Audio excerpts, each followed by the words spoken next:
नमस्कार, प्रणाम, आदाब, जय हिंद, जय भारत।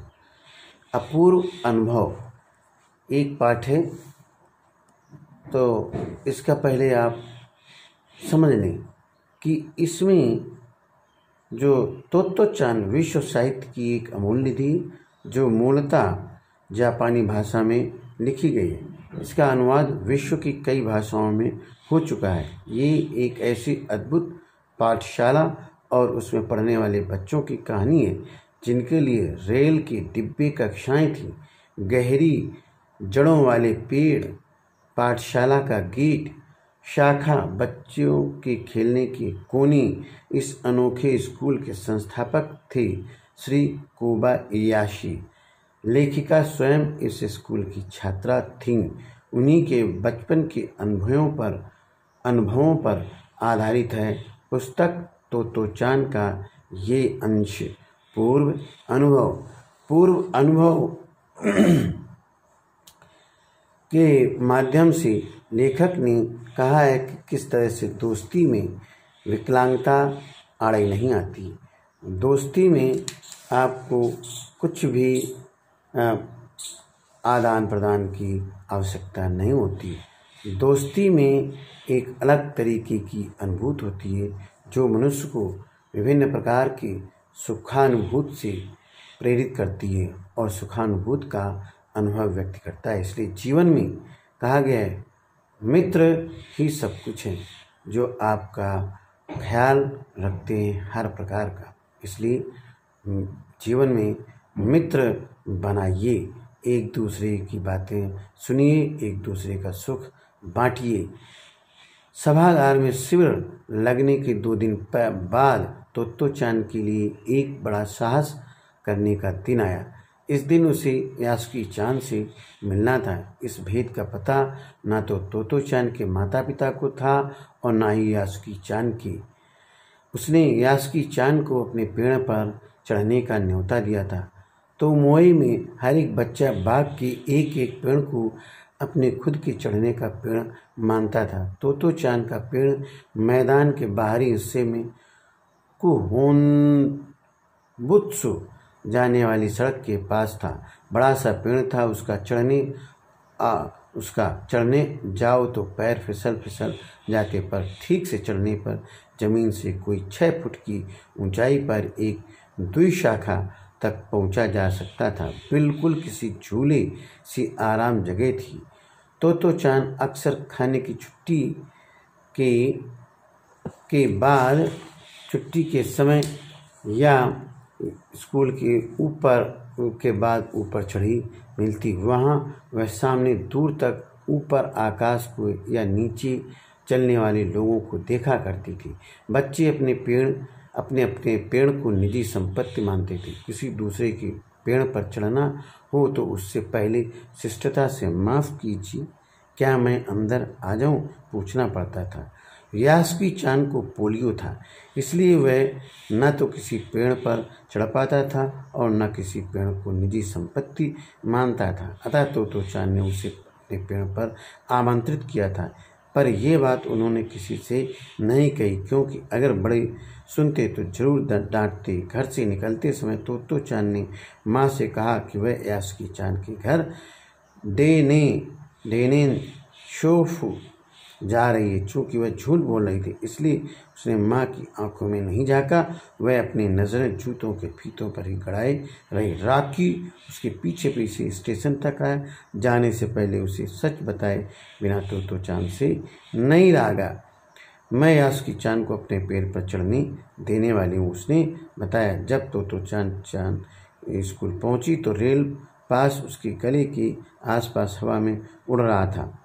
यासुकी-चान उसे मैदान में क्यारियों के पास मिला। गर्मी की छुट्टियों के कारण सब सूना पड़ा था। यासुकी-चान उसमें कुल जमा 1 ही वर्ष बड़ा था, पर तोत्तो-चान को वह अपने से बहुत बड़ा लगता था। इस तरह से कहानी बढ़ती है। तोत्तो-चान पूर्व अनुभव तेत्सुको कुरियानागी, ये देखिए लेखिका है।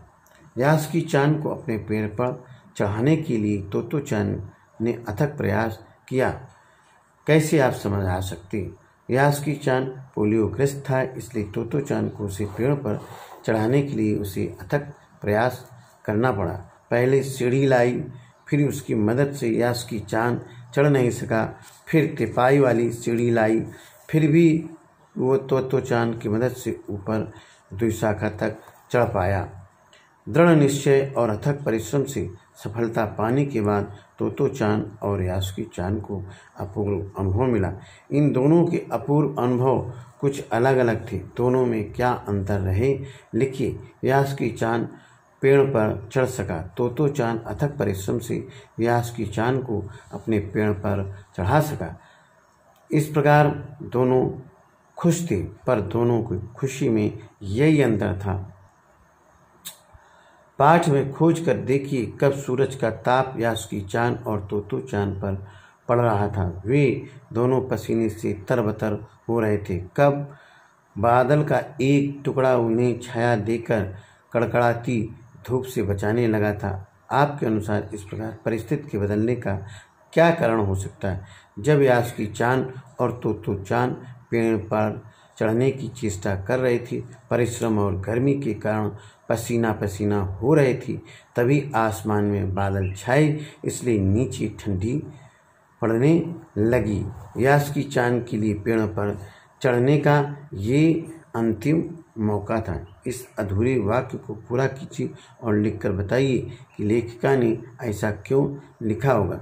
शायद यास्की चांद जैसे विकलांग को फिर से पेड़ पर चढ़ने में मदद करने वाला कोई न मिले। तोतो चांद ने अपनी योजना को बड़ों से इसलिए छिपा लिया कि उसमें जोखिम था। यास्की चांद के गिर जाने की संभावना थी, फिर भी उसके मन में यास्की चांद को पेड़ पर चढ़ाने की दृढ़ इच्छा थी। इसलिए ऐसी दृढ़ इच्छाएं बुद्धि और कठोर परिश्रम से अवश्य पूरी हो जाती हैं। आप किस तरह की सफलता के लिए तीव्र इच्छा और बुद्धि का उपयोग कर कठोर परिश्रम करना चाहते हैं। साधारणता कुछ काम असाधारण होते हैं। ऐसे काम पूरे करने और सफलता प्राप्त करने दृढ़ निश्चय, तीव्र इच्छा और बुद्धि की जरूरत होती है। हम अक्सर बहादुरी के बड़े बड़े कारनामों के बारे में सुनते रहते हैं, लेकिन अपूर्व अनुभव कहानी एक मामूली बहादुरी और जोखिम की ओर हमारा ध्यान खींचती है। यदि आपको अपने आसपास के संसार में कोई रोमांचकारी अनुभव प्राप्त करना हो तो कैसे प्राप्त करेंगे। संचार माध्यमों की सहायता से, जैसे रेडियो, पुस्तक, समाचार पत्र, दूरदर्शन, संगणक आदि। कंप्यूटर से। अनुमान और कल्पना। अपनी माँ से झूठ बोलते समय तोतो चांद की नज़रें नीचे क्यों थीं।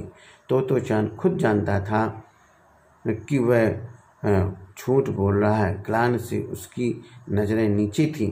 कहीं उसके मन की बात माँ भांप लेती। यास्की चांद जैसे शारीरिक चुनौतियों से गुजरने वाले व्यक्तियों के लिए चढ़ने उतरने की सुविधाएं हर जगह नहीं होती, इसलिए कुछ जगहों पर ऐसी सुविधाएं दिखाई देती हैं। उन सुविधा वाली जगहों की सूची बनाइए।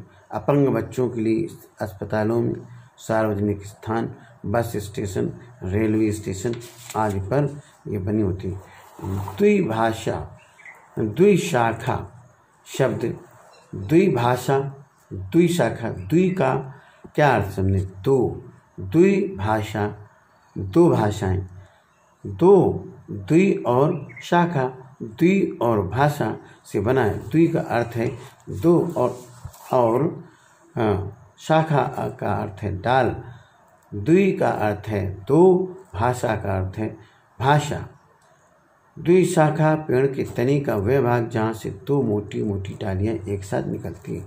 द्वि की भांति आप त्रि से बनने वाली त्रिकोण जानते होंगे। त्रि का अर्थ है तीन। इस प्रकार 4, 5, 6, 7, 8 और 9 और 10 संख्यावाची संस्कृत शब्द उपयोग में अक्सर आते हैं। संख्यावाची शब्दों की जानकारी प्राप्त कीजिए और देखिए कि क्या इन शब्दों की ध्वनियाँ अंग्रेजी शब्दों के नामों से कुछ कुछ मिलती हैं। जैसे हिंदी के 8, संस्कृत के 8, अंग्रेजी के 8। हिंदी देखिए 5, संस्कृत पंचम 5, 7 सप्तम 7, 9 नवम 9। 5 में ठिठिया कर हंसने लगी। पीछे से धकियाने लगी। जैसे वाक्य आए। ठिठिया कर हंसने के मतलब का आप अवश्य अनुमान लगा सकते हैं। ठी ठी ठी हंसना या ठट्ठा मारकर हंसना बोलचाल में प्रयोग होता है। इनमें हंसने की धुन की एक खास अंदाज को हंसी का विशेषण बना दिया गया। साथ ही ठिठियाना और धकियाना शब्द में आना प्रत्यय का प्रयोग हुआ है। इस प्रत्यय से फिल्माना शब्द भी बन जाता है। आना शब्द प्रत्यय से बनने वाले 4 सार्थक शब्द लिखिए।